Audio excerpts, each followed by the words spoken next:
It will always be the church hall as far as I'm concerned. They can call it a community hub if they want, but it was built along with our church, and my William said that we shouldn't forget that. He believes that you need to remember the bowl you were baked in, and I tend to agree with him. I always do. Ever since we met at Sunday school when we were kids. William was my first boyfriend. He didn't think he'd been adopted. He'd hoped that he'd been adopted. We have lived in the estate since it was built. We got a house as soon as we were married, and because Billy had a job with the council, he said he knew they would look after him. So we got one of those nice big 3-bedroom houses at the top of the estate.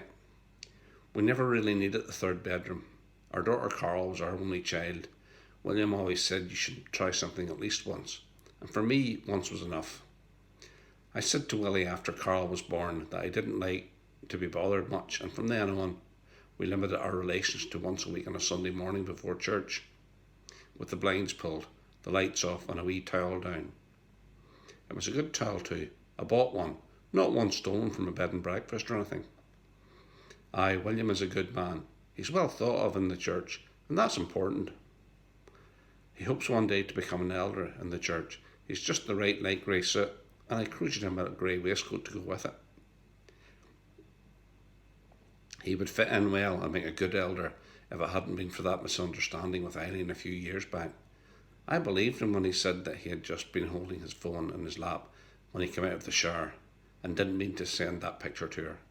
She said she didn't know who it was from anyway, and she hadn't recognised him. Willie wasn't that big, about 5'6", I think. He always sounds like he's reversing. He has a chest infection and a high-pitched wheeze, but that never bothered me. I'm not that tall myself, so we were a good match.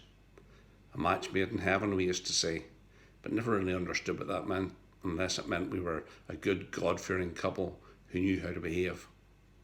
And I do make good tray bakes, which comes in handy at church events. I'm very popular at funerals. I want to die first so that when we are buried together, Willie can be on top. I'd best get on. There's a lot of crocheting to be done. I think we're going to need bigger needles.